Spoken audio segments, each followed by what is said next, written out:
Sometimes God calls you back to your first love so you can remember where he brought you from. The title of my message for today is simple: Go back to Bethel. Genesis chapter 35, verse 1 highlights the significance of God calling Jacob back to Bethel, the very first place where he encountered God, the first place where he saw the vision of the ladder of the angels descending and ascending.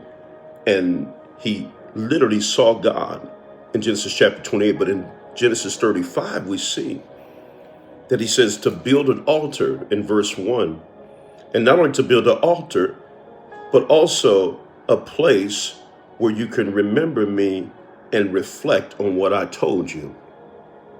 In this season, it is vital that you know where home is.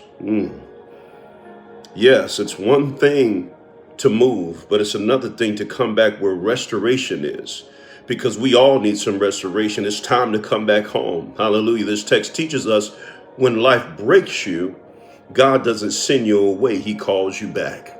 The comeback always starts at the altar. Point number one, this text teaches us that grace will find you right where you left. The text says, then God said to Jacob, go up to Bethel and settle there. Jacob wasn't in worship. He was in a wreck.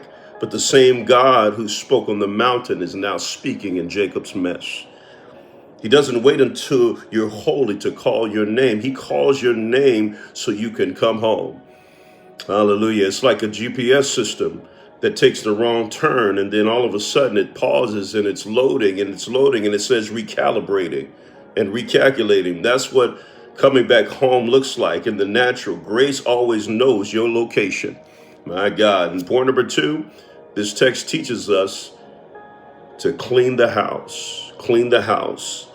If you notice in verse 2, it says, get rid of the foreign gods and purify yourself. My God. Jacob's household had gathered idols, little gods, hidden compromises. That's what they were, hidden compromises. The Lord said to me clearly, he said, before revival, there must be removal. My Lord. Before you get that breakthrough, there must be removal. Before remodeling, you got to tear out the mold. Now, it's time to tear out the mold. And lastly, this text teaches us to build again. After failure, after family chaos, Jacob builds again. If you enjoyed this message, let me know in the chat and share and subscribe. God bless you.